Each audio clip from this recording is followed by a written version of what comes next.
What is up, though, Lions fans? It's your boy Chef. We are back, and you already know what time it is. It is time for the YAK Pod episode number 85. And what is going on, Mile Marker? Glad to see you in the chat. Yes, it is Memorial Holiday weekend. As you know, I'm in Australia, so I will be actually live on Monday. I know many places will not be, but I will be. So if you guys want to come on and hang out on Monday, if you got nothing else to do, no barbecues planned or whatever the case may be, come on in and hang out with the chef doing what we do. All right, so we've got some things to talk about today, some interesting things. I want to get your mailbag questions in. It's going to be mostly you guys in the chat, just asking away. So before we get started, Mile Marker, can you hear me okay? In the chat, can you guys hear me okay? Is it doing well? And let me know about the stream quality. As you may notice, we are trying out Streamlabs today. vMix was just giving me too many issues with the stream. As I've seen right now, the stream quality is excellent. So let's hope that it continues to be excellent, and we'll continue rocking on with Streamlabs if there are no issues with that. All right. So as we know, the OTAs are underway. And they've been underway for a few days now. Obviously, there are some smatterings of things coming out of the OTAs. Yesterday's show was heavy JMO, and honestly, today's show could be heavy JMO as well if we wanted it to be. But we'll give some shine to some other players. We'll talk about some predictions, some expectations, and we will get the chat involved, asking you guys what you think of what will be going on for the Detroit Lions this season. So if you didn't see it, I didn't put it up here because it was a bit grainy. And I just didn't want to try it out because, this being my first stream on Streamlabs with YouTube. But David Montgomery has released a highlight play from OTAs on his Instagram. Now, if you haven't seen this play, David Montgomery looked real shifty. He looked really fast and explosive, and he looked like he was ready to play. I do believe he scored on that play. I did have a chance to take a look at it on Twitter, but like I said, it was just really kind of grainy. It was kind of like it was an all 22 type of situation. So it wasn't made for production. Obviously, it was just going to be made for the film breakdown when they go inside and break down film after practice and before practice, things of this nature. But like I said, it did look really nice. He did take the defense to the house. Now, if it was regular season, if there was tackling allowed, I'm not 100% sure that he would have scored. Because obviously, you've got defensive line play, you've got offensive line play, you've got all that stuff going on outside of OTAs. I think there's some light blocking and things of that nature. They may have on shoulder pads, but they're in shorts mostly. So I don't think there's too much full contact going on from the OTAs, but it did look really nice. So Mile Marker says Monty is one of my favorites. I will say that this running back duo is fantastic. It's one of my favorite backfields from the Lions. Obviously, you've got Barry Sanders and whoever else was back there. I don't know. I really don't remember. There was Corey Schlesinger at one point, but it was just all Barry Sanders, right? And And then I think you would say my next favorite backfield was Javid Best. Was it Michael LaShore? Was Michael LaShore with Javid Best? I don't know. Michael LaShore to me wasn't, you know, it's like a Jamal Williams to me. Like he didn't really matter much. I was just here for Javid Best. That's why I was here. I was here for Javid Best. Javid Best is probably one of my favorite Lions. I wish that he would have been able to stay healthy, but we know he had that nasty concussion in college, and it was just basically he was always just one hit away from ending his career. So that was an unfortunate situation that we had to deal with Javid Best, but he was a heck of a player, and he could have been pretty much Jahmyr Gibbs before Jahmyr Gibbs was Jahmyr Gibbs. But he wasn't able to stay healthy. So after that, obviously, it was Reggie Bush and Joique Bell. One, because they broke the drought of no 100-yard rushers during a game. And then, Joique Bell's my cousin. You know what I mean? so I have to be partial to them. And then, of course, these guys come in. So what it really looks like is that my favorite backfields are just the Lions running backs. But I wasn't a huge, like I said, I wasn't a huge Michael LaShore fan. I wasn't a huge Kerryon Johnson fan. I wasn't a huge, who was that we had? I just had his name in my mind and I lost it. Hold on, let me take a sip of this coffee.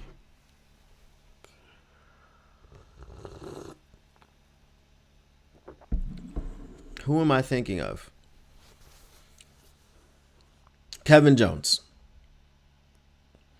I wasn't a big Kevin Jones fan. And Kevin Jones really kind of rubbed me the wrong way after the 0-16 season when he was down in Miami and he was training and he was making videos telling the Dolphins to come and get him.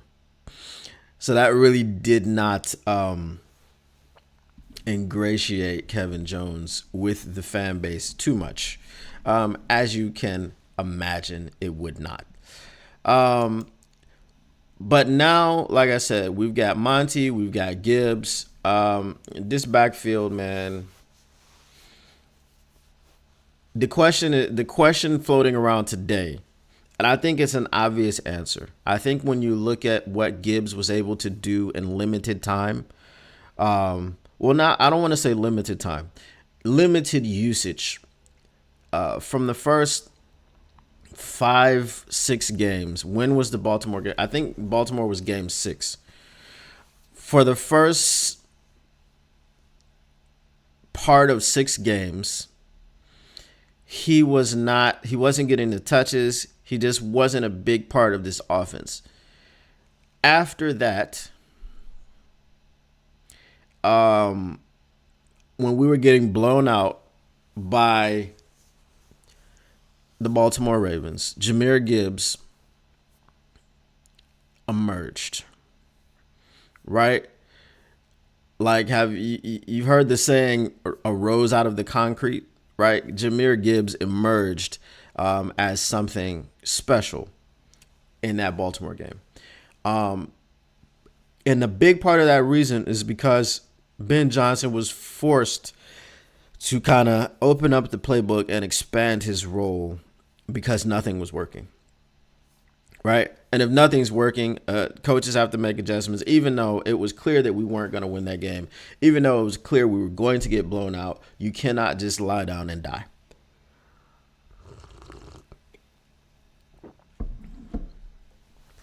So because we're committed to winning and not even winning the game, obviously you've seen like the Bills have the greatest comeback, or was it the Bills?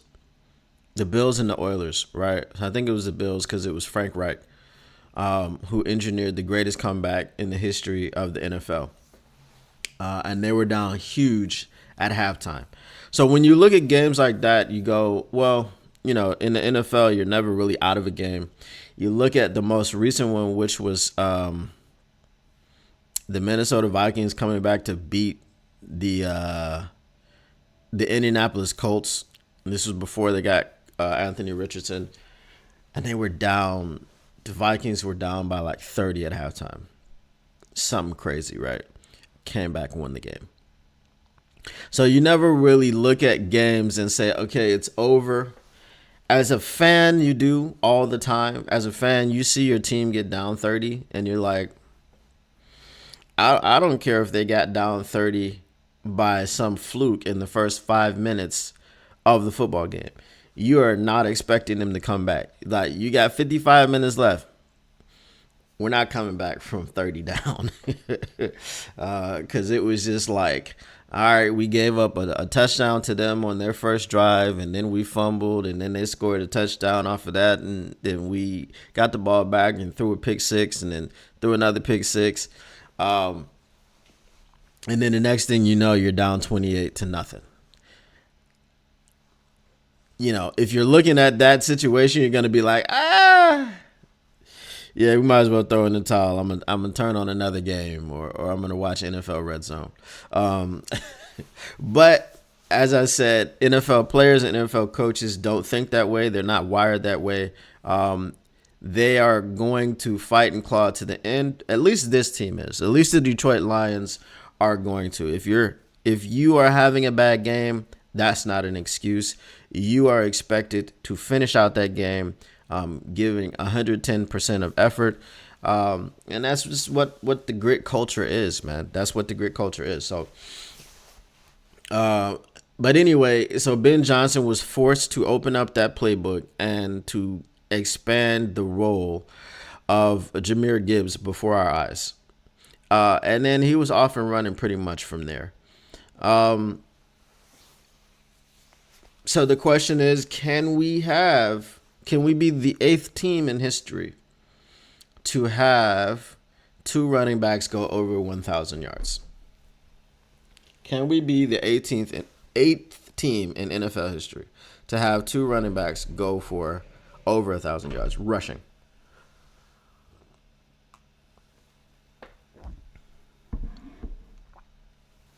Like I said, I believe that we can. 2 for 2K. Wait, hold on now. Hold on. 2 total of 2K, right? Not 2K each. Because that would be crazy. We'd have to have like a 35 game season if we're trying to get two running backs. Yeah, total. Okay. If we're trying to get 2 running backs to 2,000 yards, like I said, it's got to be a 35, 36 game season. And each of them would play 18 games. But I believe so. I don't think it's far-fetched, because that's what I was detailing. The usage of Jahmyr Gibbs was not coming out of the gate the way that you would have liked to have seen it. But there's an interesting thing that Jack Campbell said yesterday, and I think I wanted to mention it. I know when I saw it, I wanted to mention it, but I was on my JMO rant, so it just wasn't. It wasn't what was happening. So basically, what Jack Campbell said, he said they tried to make it hard for you the first year. So the coaching staff tries their best to make it difficult for the rookie players. And obviously they do that not because they don't like the rookie players, but because they want to throw them into the fire, so to speak. They want to put a lot on their plate, and then see what they have to take off. Obviously, so there's other teams that take this approach, and then there's other teams that will baby you. So this is not one of those teams that's going to baby you and just kind of spoon feed you. They are going to keep putting things on your plate until they see that you're saying, yeah, that's too much. No more of that. We can't take that. And that was one of the things that Jack Campbell talked about with his development, was the fact that he had to play different positions, positions that he wasn't necessarily used to playing. So he had to learn new positions, learn new alignments, and all of these things. And now it just makes you better. It makes you better because you don't have to think as much, right? You're just out there doing. You're out there reacting. You're not out there thinking. Because when you're out there thinking, you're not playing. You're not playing fast enough.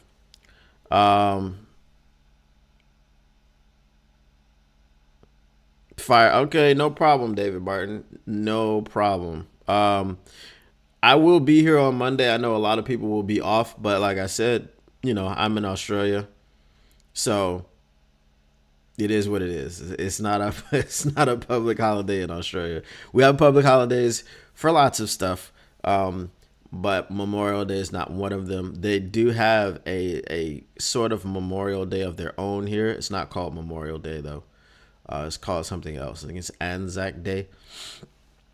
So that's what that is. But I will be here hopefully on Monday. So if you guys want to come and hang on out, no problem at all. So like we said, have fun, David Barton, and we will see you. Don't forget to smash that like button. You said we beat the Bears already? How? Because Caleb looks bad.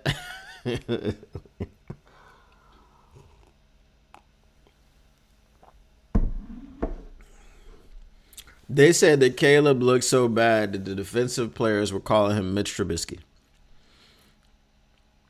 They said he started off, was it 3 for 7 with 3 for 7 and 7 on 7, and he had 2 near interceptions. And they said that he held on to the ball for a long time and he stared down receivers.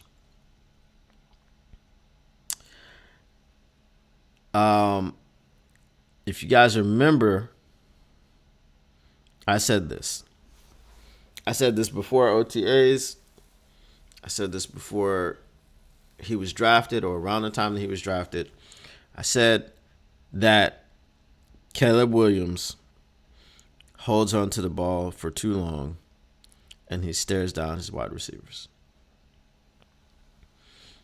Okay? It's a thing, man. It's a thing. You can't do that in the NFL, and which is why he threw 2 near interceptions. Obviously, they were dropped. I don't know if they were dropped on purpose, but they were 2 near interceptions. So expect him to throw a lot of interceptions. Here's the thing about Caleb Williams, and this is just my opinion. So obviously, I'm not saying this based on any fact. I don't have any sources. Caleb Williams is either difficult to coach or he's just had bad coaches. Right? And why do I say these things? You cannot tell me that at the college level, in a university like USC, we're not talking about Southern Cross University, quad triple 5A. We're not talking about that. We're talking about now the newest member of the Big Ten, right? The University of Southern California Trojans. You're telling me that no one told him? You're telling me that Lincoln Riley didn't tell him? Because that's why he was at USC. You're telling me that Lincoln Riley didn't tell him you can't stare down receivers like that, especially at the next level.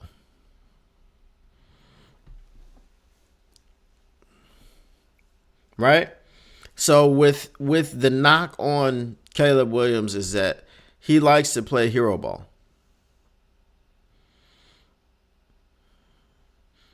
do you think? Which is more likely? Lincoln Riley never told him this, or he just got on the field trying to play hero ball and just wasn't listening? Which one is more likely?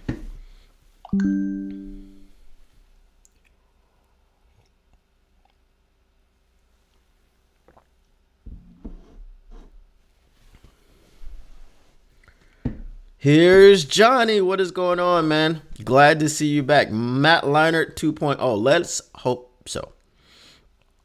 I see what you did there, throwing in that USC quarterback, Matt Leinart. But let's hope so. Let's hope he is Matt Leinart 2.0. But I think Matt Leinart beat us. But who didn't beat us during those times? Aaron Rodgers in his last days for Green Bay.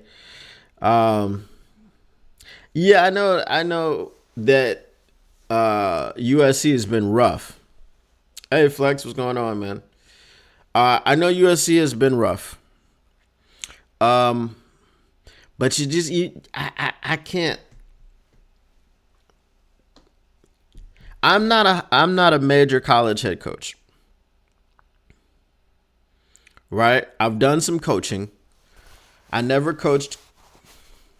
I did, actually. I did. I had a quarterback on my team that I coached.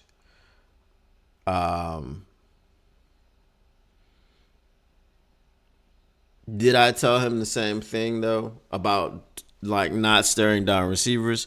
I didn't have to because I think he was coached well before he came to me. And we didn't have to tell him not to stare down any receivers because I didn't see him doing it, right? I didn't see him staring down receivers. But again, come on, man. Lincoln Riley, major college football coach.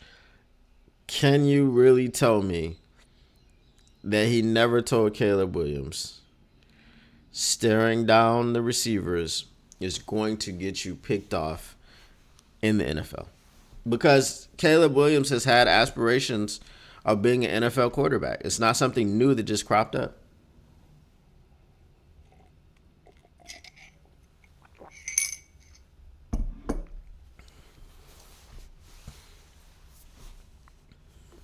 So what do you guys think?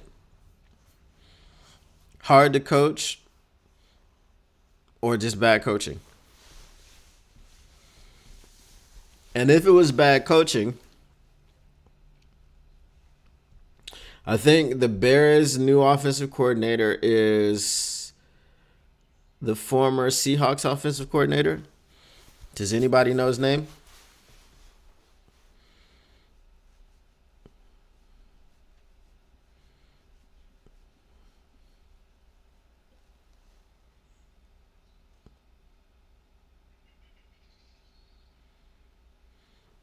Said youth too, very sure of himself until this week, perhaps.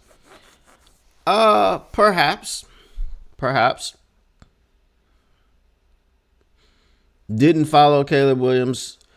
Also, yeah, I mean, so my question is not about like, even if you didn't follow him, what do you think is more likely? Because I didn't follow him either. But, obviously in the draft preparation, you start looking at guys, you start watching their film and things of this nature. So that's the thing that I noticed about him. Whenever I put on a highlight package or whatever of him, whenever I was watching specific plays, trying to break them down, I saw a lot of receivers staring down. Right? And that's not something that's gonna help you, man. It's not gonna help in the NFL.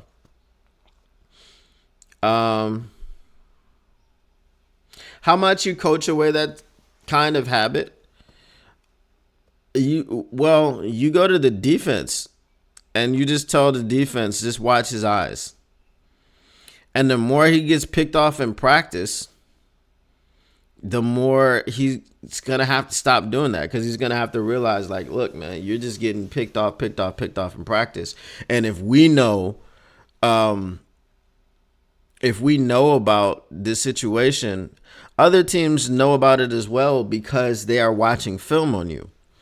So we're going to need to stop that. And obviously, you teach him that he can't fall in love with reads. Like you can't stay on a receiver so long that you're putting the ball in jeopardy. Right? If it's a pass play where he's got 3 or 4 options, he just needs to go through his progressions. That's it. Like he has to be. And I'm pretty sure he was taught to go through his progressions, but he has to be taught to be, I guess you would call it, progression specific, meaning that 1, 2, 3, 4. That's how I'm reading. I'm reading 1. If it's not there, I'm going 2. If it's not there, I'm going 3. If it's not there, I'm going 4. And I have to follow that, right? Even if I say, well, 2 is a bigger play than 4. Okay? 2 is a bigger play than 4. You're absolutely correct. However, take the 4 because that 2 is going to get you picked off. Right? Take the 4 because 2 is going to get you picked off. 2 is not going to help you. That's how you have to deal with that. You know?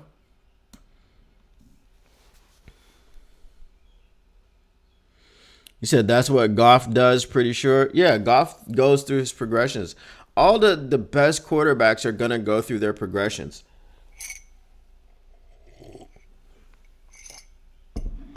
I mean, it's a really simple process. If you say, I want to throw the deep ball,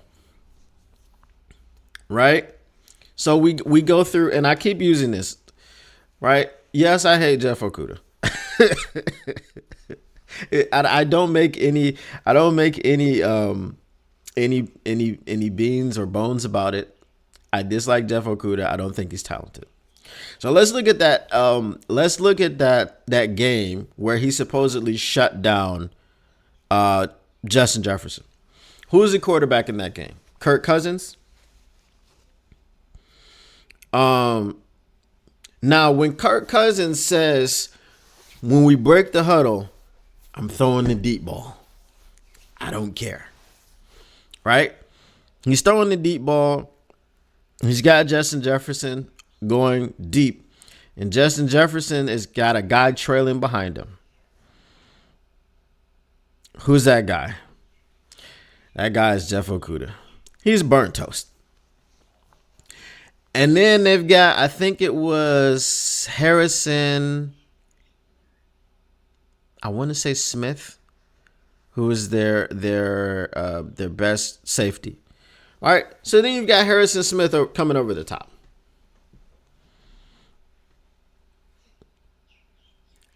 And Kirk Cousins is this. I don't care what happens. That's my number one read, and I'm sticking to it, so I'm throwing the go route. Harrison Smith was on the Vikings. What am I talking about? So who was the Lions safety at the time? Probably Will Harris. Tracy Walker. All right. So Tracy Walker's coming over the top. Jeff Okudah's in the trail position because he's obviously been burnt by Justin Jefferson. And Kirk Cousins decides he's going to throw that football because the number one read is what he wanted all along. And he's trying to force feed that ball to Justin Jefferson. And then guess what happens? Tracy Walker gets an interception. Yes, Jeff Okudah went to the Texans. And I hope by the time we play the Texans, See, this is a bad hope. I can't say that because the only way that he's getting any playing time is if someone gets injured, if the starter gets injured. So I'll say this: I hope by the time we play the Texans, Jeff Okudah has earned the trust enough of the coaching staff where they will let him go out and face his former team. And first play he's out there, put J-Mo on him.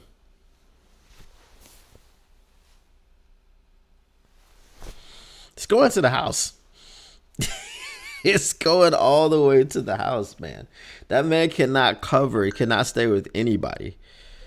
Yeah, week 10 Sunday night. So like I said, I hope by that time the coaching staff feels comfortable enough with him to go say, you know what, go get some get back. Go get some revenge against that team. They gave up on you. They traded you for a bag of chips and a Faygo Pop. Go give up. Go get some get back on them.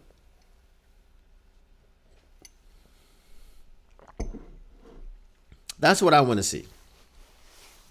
That's what I want to happen.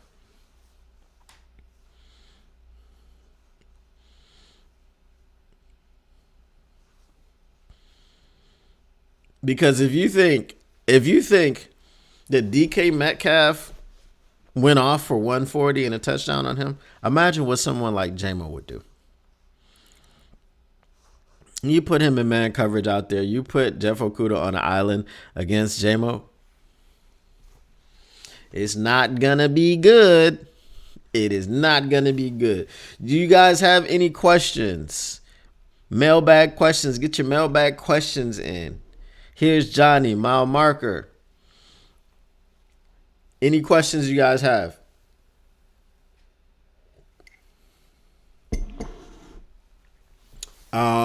So we did see Jared Goff at OTAs today. He was looking decent, you know. Apparently yesterday he struggled a bit from the start. But, you know, this is what the offseason is for, to get the kinks out.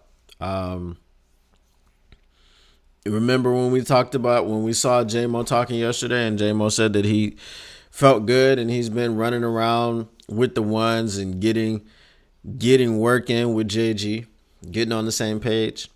So I think that their chemistry, their connection this year, hopefully it's going to be through the roof, man.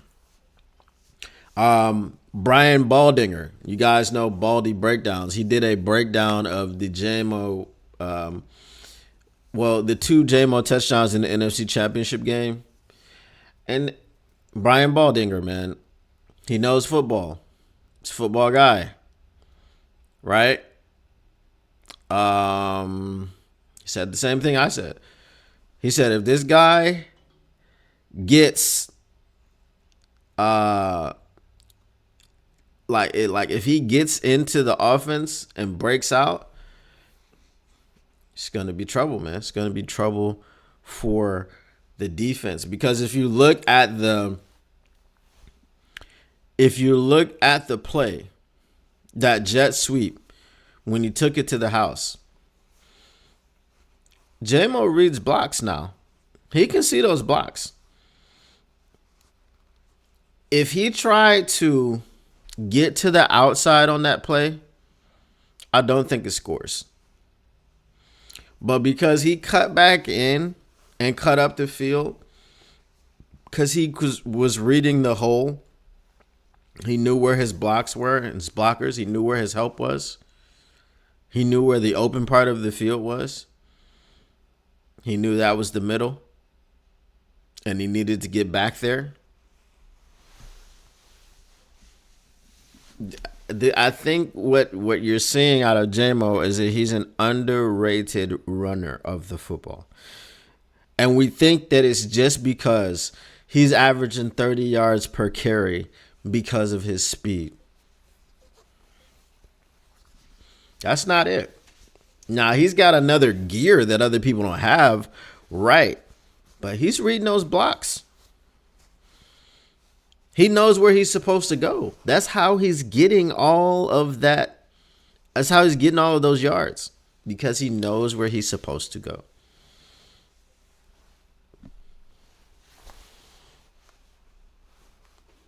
I see football players that are good. I see football players that are bad. I see football players that are in between. That's it. And I can tell you when someone does something well. I can tell you when they don't do something well. Except for linemen though. But I am kind of learning about pass rush moves and what they're called. And obviously I can see a pass rush move and I can see what they've done, but I may not know what it's called exactly because I was never a big lineman type of guy. Do you guys remember? Did you guys see Any Given Sunday with Jamie Foxx, Al Pacino, and LL Cool J?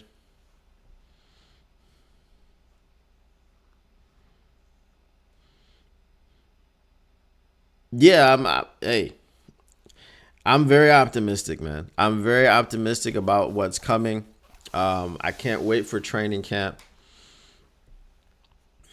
There's going to be a lot to talk about, when training camp gets here. So that's going to be fantastic. This is just kind of like these are the lulls of the season, of the off season. You know what I mean?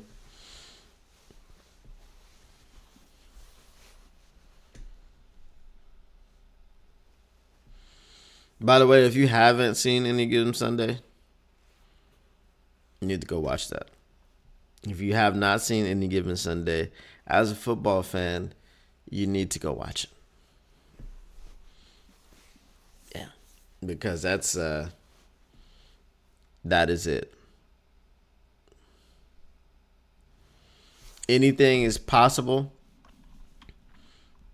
Uh, yeah, I mean, like I said, when I watched that Speak episode with Shady McCoy, Emmanuel Acho, Joy Taylor, and James Jones, um, all of them were at least somewhat complimentary of the Detroit Lions. I feel like Emmanuel Acho was still coming from an SOL side of things, but he did concede that the Lions are a very good team. Obviously, when they asked who's the favorite to come out of in the NFC, they said Detroit, except for James Jones, because James Jones used to play for the Packers, right? So he thinks that the Packers are coming out of the NFC, but they definitely won't be coming out of the NFC if Jordan Love is not playing. Right? And that was the big thing. I made tons of memes about it yesterday. That was the big thing yesterday. And obviously all the Packers fans were like, oh, he's at OTAs. No, it's not what you think. No, it's not that serious. He's there. He's at OTAs. He wants to be there with his guys. And he did say that. He said, regardless of contract, it's important to be here with the guys, developing that camaraderie, blah, blah, blah, blah, all that cookie cutter stuff. But when they asked him if he would be playing on his current contract next season, you know what he said? Hell to the no.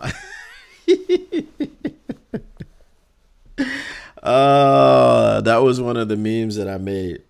That was one of the memes that I made. But when he was asked, he said that he didn't know. He'll see.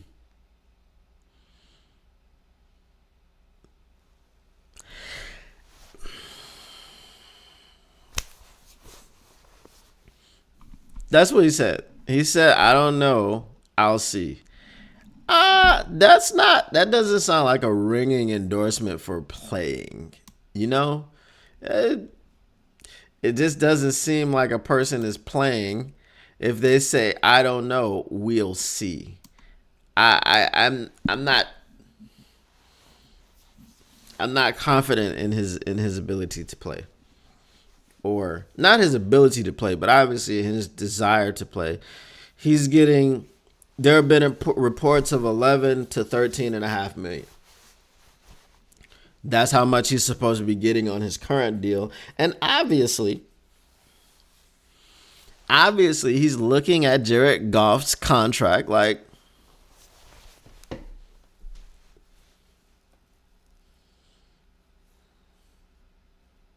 okay.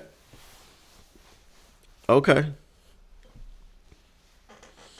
I see what you're doing, Brad Holmes. I see what you're doing. Goody. Goody. Get my agent on the phone. Listen.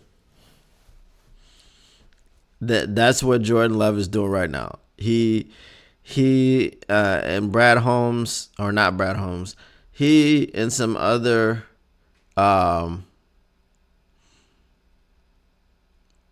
what was I saying?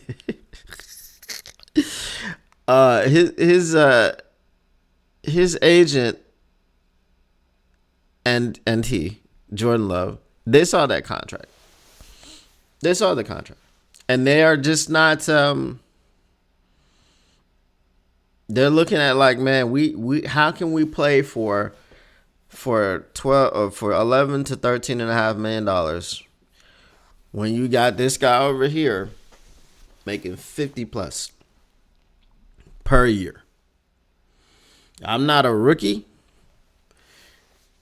You didn't pick up my 5th-year option. Tough. But I need my money. That's what Jordan Love is saying right now. Mile Marker says, I know I've seen it, but sort of a blur. All right, so there was a scene when it was raining, and the offensive line was having trouble blocking for Jamie Foxx. And Jamie Foxx went into the huddle, and he said, if you ain't going to block, then get the hell out of my way. I did that to my offensive line as well. I'm not going to lie to you.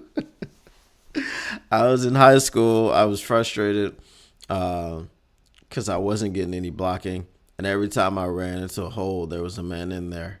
So I said that. So like I said, I've never been a huge fan of line play. I respect defensive line play.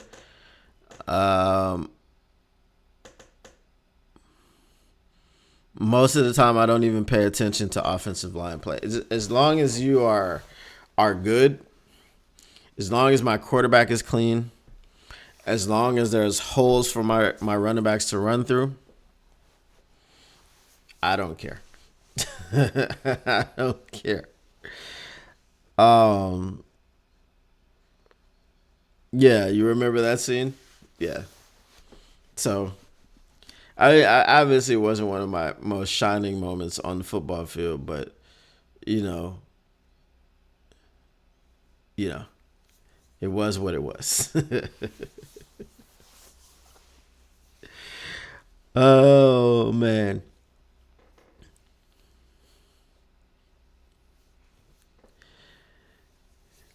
All right, so yeah, that's pretty much the news, man, coming out of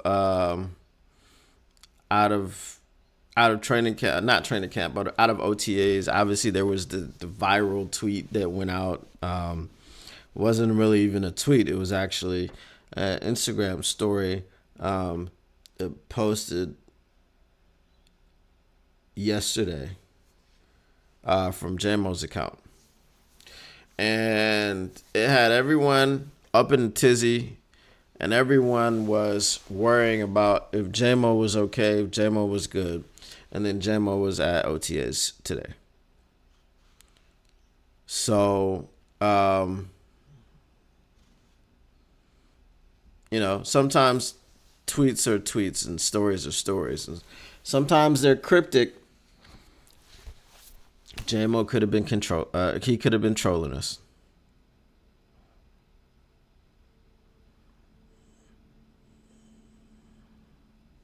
So, yeah, JMO could have been trolling us. He could have been upset at something. I don't know. And this is the issue that I have with social media, man. Sometimes we just don't press send. Sometimes, especially when it's something cryptic and it's not something that you want to tell anybody, or if you're talking to a certain person, I feel like as an athlete, celebrity, you should keep it private. You should keep it private. I don't think that you should be posting it.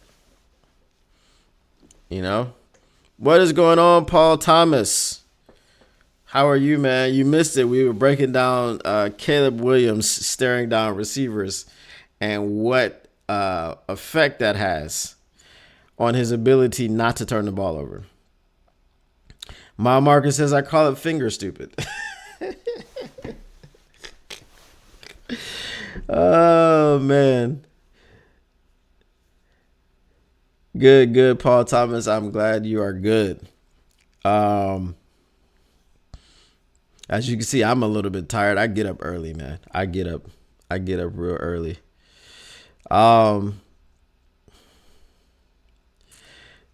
Who mile marker, who is the most finger stupid athlete you've ever come across? Who is the most finger stupid athlete? Who would benefit the most from putting the phone down and just... I feel like I know what you're going to say. I feel like I know who you're going to say.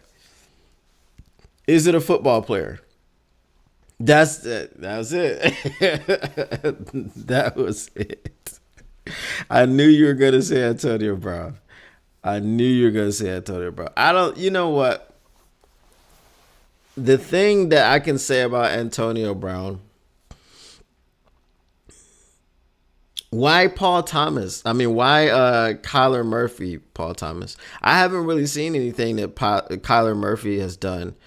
I would say his finger stupidity comes when he's playing Call of Duty instead of watching film. Marcus says, literally put your hands down.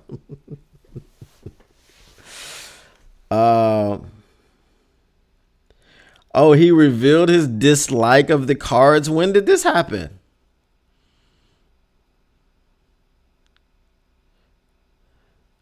I did not know this.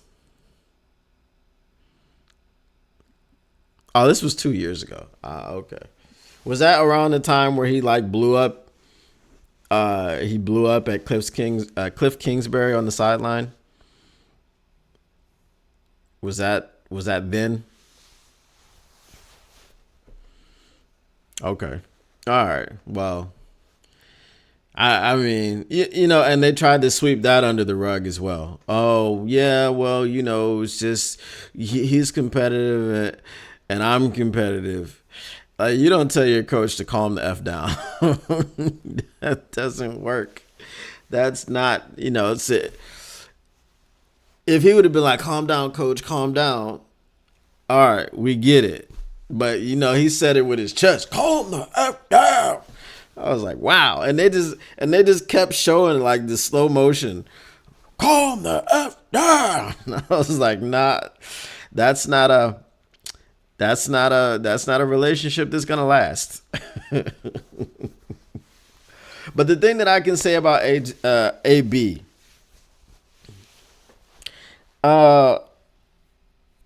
AB he's good at keeping the attention on himself, and he's good at marketing himself, whether it's negative or not. Because some people, everybody can't be good, clean, wholesome, because everybody needs a villain.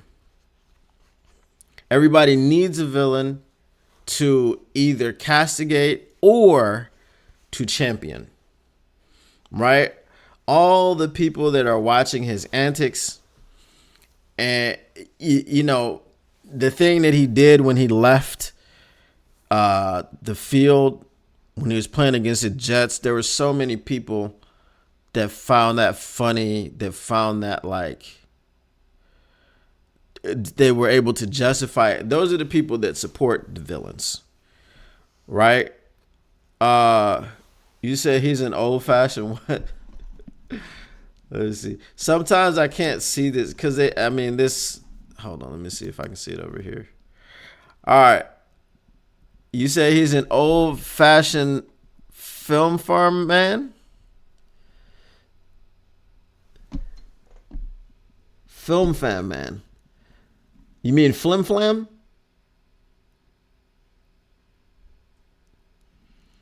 Something your mom would say. So what does that mean? He's a flim flam man.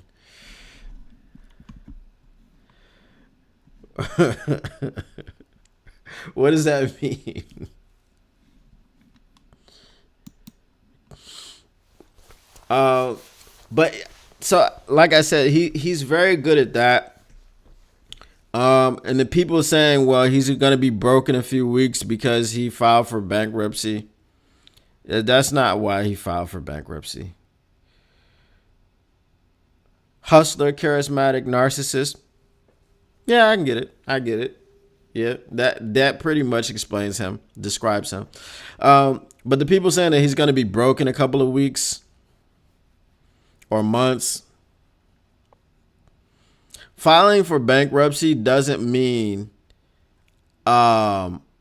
exactly Paul Thomas. He's got a lot of debts and he's got a lot of people coming after his money. So he files for bankruptcy. And that means they can't come after his money because publicly he's saying he doesn't have any money. But that's not true. That's not true. You know, Antonio Brown. Now, I don't know how he spends his money, but he's good at making it. He's good at making. He took a terrible, like, Antonio Brown is bad at rapping. And he took a terrible song and made it into a dance craze. Kirby does the dance. Kirby Joseph does the dance. So many football players do the dance. And everybody knows that the dance is AB's dance. Because he was out on stage with Kanye West and Madonna. Everybody knows this is his dance. So it keeps him relevant. And he just keeps doing things that are going to keep him relevant because now it's just like, let's go over the top. Have you seen the thing with CJ Gardner Johnson now? I mean, he's just finding people. AB is a personality. That is 100% correct. In big red pajamas. Exactly. So, you know, those are the things, man. He is very business savvy, right? Who was it before? Someone said this before about, was it Led Zeppelin? That their sales would go up when they would get arrested. Things of this nature, right?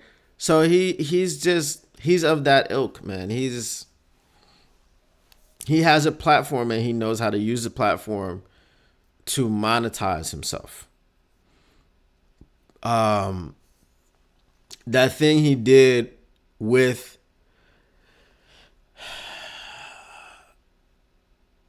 when he left the field, and he wasn't really saying too much about it.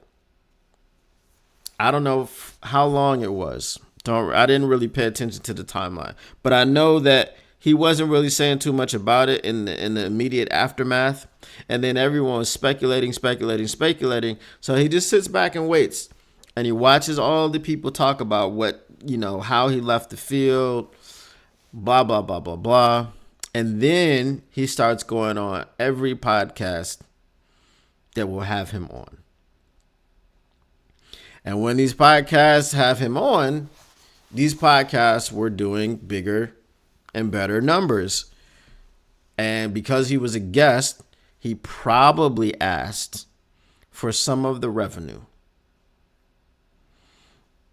Right? He probably asked for some of the revenue. That was probably the stipulation of him getting revenue that he generated for being on the show.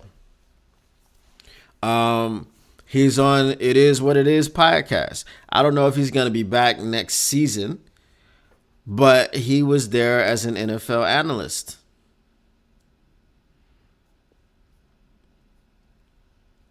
You know what I mean? So I don't think AB has CTE at all. I don't think he has CTE. I don't think he's crazy. I don't think he's stupid. I just think that he, as far as football, maybe he still loves it, maybe he doesn't. But he was just in a situation where I guess he didn't feel valued for whatever reason. I don't know why. We all know, Tom Brady was forcing the ball to him, and Tom Brady was trying to get him his numbers. But AB is also very emotional.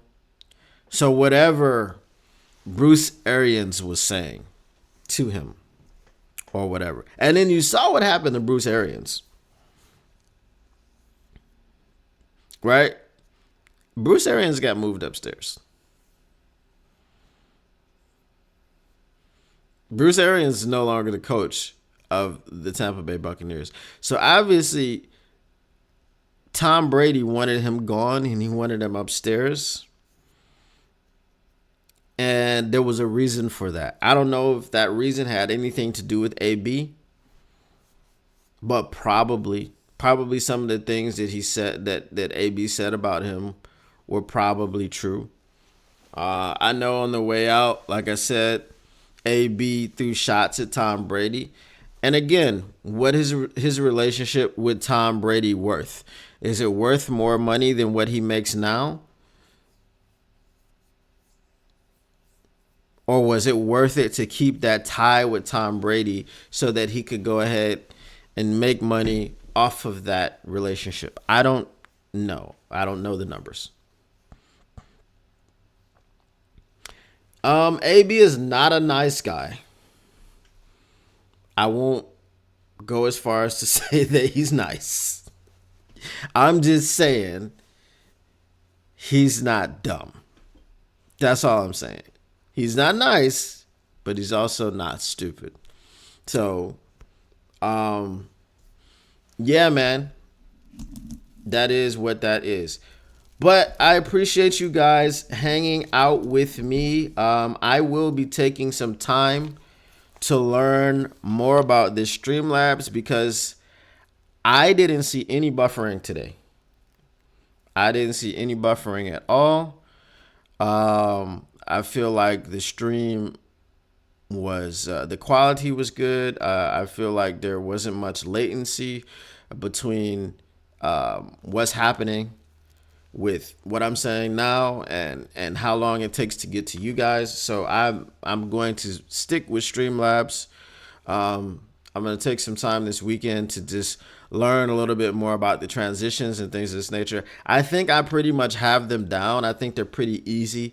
And I've just got to make some stuff for them. And man, we'll be on our way. We'll be ready to go. Without the technical difficulties, it's going to be sweet. It's going to be sweet. It's going to be fantastic. You said one very short buffering about 20 minutes in. Otherwise, excellent. Okay, cool. All right. Appreciate you guys. Yes, it will help retain viewers because obviously, if you come into if you come into a stream and it's just like buffering, it's like, yeah, I'm not gonna do this. Um, but yeah, I appreciate you guys, man. Again, I will be here on Monday. It's not a holiday for me here in Australia. So if you guys don't have anything to do, if you want to come hang out, I would appreciate it. If not, I understand you guys having things to do. Enjoy your weekend. Enjoy your holiday. Um, as always, smash that like button on the way out. If you didn't smash it on the way in, I know you guys are subscribed already. So I'm not going to ask you to subscribe on the way out if you didn't subscribe on the way in. But share on the way out if you didn't share on the way in. And as always, until next time, peace.